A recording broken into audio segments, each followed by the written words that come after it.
It is spring, and that means it is time to play ball. Today, Polar Park is hosting a spring open house for a day of free baseball. It's a way to introduce new fans to the ballpark that is now in its second season. And joining us now is Woo-Sox Executive Vice President and General Manager Dan Ray. Good morning there. Good morning, ladies. How are you? Good. Dan, the Woo-Sox, they're on the road this weekend, but tell us all about today's doubleheader at Polar Park.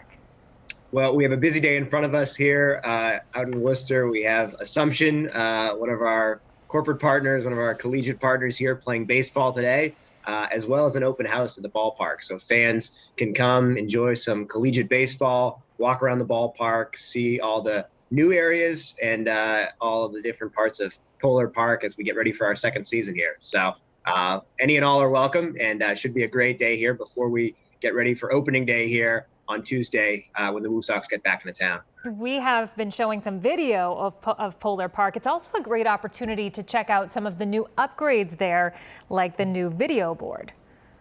Yeah, we have a new video board in right center field, which I think our fans are really going to love. You see it there. A great big screen, high def, all the right terms of the day.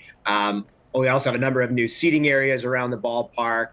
You see our right field area there above the video board. There's some new areas in right center field and left field. We have one of the Boston duck boats, which is now here as sort of a seating area. We have a diner. Worcester is known as sort of the home of the diner. So we've restored a diner and made that part of our ballpark. So there are a number of cool, we like to call them neighborhoods around the ballpark, and places where people can come, sit, watch the game, and enjoy themselves when they're here with us. Absolutely. Make some memories while you're there, right? Well, let's talk about the impact Polar Park and the Woo-Sox have made on the Worcester area. I mean, it's been more than just a job creator, Dan.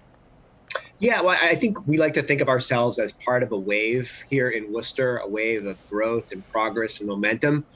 We didn't start the wave, frankly. I think there was a wave before we came here. You walk around the city and you see new construction, you see new apartments being built, new hotels, new restaurants. Worcester really has, I think, some great momentum as the second biggest city in New England.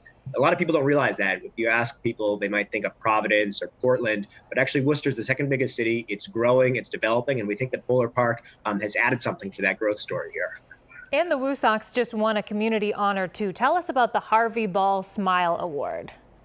Yeah, so the Harvey Ball Award is given, it's a very prominent Worcester award. The commercial smiley face was actually invented in Worcester by a gentleman by the name of Harvey Ball, and there's an award named in his honor that recognizes people in the Worcester and Central Mass communities who have brought smiles to faces of people in the city. So we're excited that tonight we're going to be honored. The Harvey Ball Committee is actually bringing the dinner they have here to Polar Park, and we had about 220 events last year outside of baseball games. So we really had a busy, active calendar of other events, other activities. And this is an example, I think, of how Polar Park is being activated year-round, different times of day and night, and really bringing a lot of activity and excitement to the Canal District here in Worcester. Nice to have a new hotspot. Thank you, Dan Ray, Executive Vice President and General Manager of the Woo-Sox. Have a great weekend. You too, guys. Take care.